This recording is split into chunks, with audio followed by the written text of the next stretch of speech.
Congratulations on the win. Thank you. It's huge.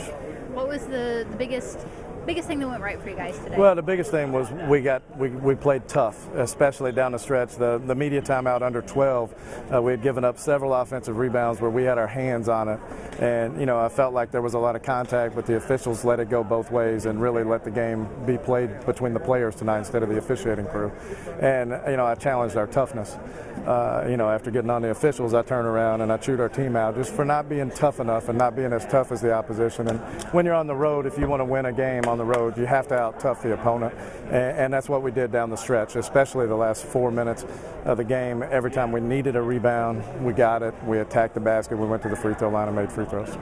You guys had a lot of turnovers, but seemed to capitalize off of theirs better than they did yours. Right. Yeah, we got out and we were able to create some turnovers and get points in transition, which is huge for us, and it has been all season. And that was one of the major stat differences in the game. That and the fact we were able to battle them pretty even in the paint. And that's something that we'd really focused on, both those areas. Talk about Erica Burgess' play. I know when she's good for you guys, the rest of the team kind of generally seems to follow her. How much of a spark is she? She has a chance to be a special player. She's not a special player yet. She's a very good player. She has a chance to be a great player. Tonight she had some moments where, quite frankly, once she was out of the play, the ball got by her, the ball got by a teammate, or a shot went up, she stood around and watched. And then she had some phenomenal moments, attacking off the dribble, pull-up jumpers. She was ready to shoot the three tonight. And she's been shooting free throws as well as anybody in the country since we started conference play. She spent a lot of time over Christmas working on that. Now, if we continue with film study and things to get her to work on staying in the game at all times, she's got a chance to go down as really, truly one of the special guards we had. And Mariah didn't take a lot of shots tonight. That's a little uncharacteristic. Mariah she struggled at the beginning and she never really could get in the flow. Now she made some big shots down the stretch, and that you got to credit her for being able to step up when things weren't going great for her, and she's still willing to make the big play. I thought the physical contact tonight, something she usually doesn't do, she allowed it to kind of get to her and bother her a little bit. Now you guys are on a roll right now. How do you keep up this momentum? Well, the players would tell you it's the presidential attire that I'm wearing. But the big thing is we've got to stay in the present and focus on one possession at a time and just getting better as a basketball team.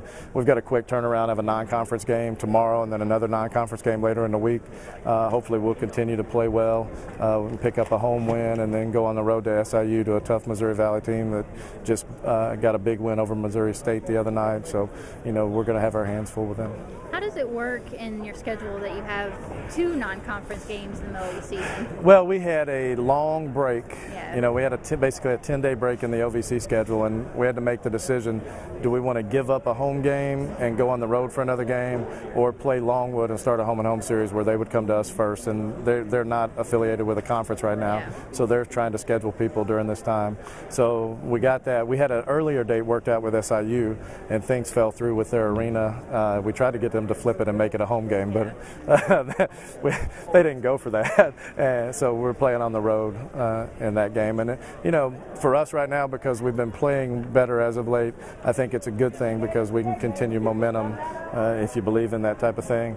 If we were playing poorly and I felt like we needed 10 days of practice to change things, I'd probably feel a little differently right now. But I think it's good to keep playing. Once you're in that rhythm of playing 2-3 games a week and you get in conference, I think it's really bad for players to all of a sudden have 10 days off.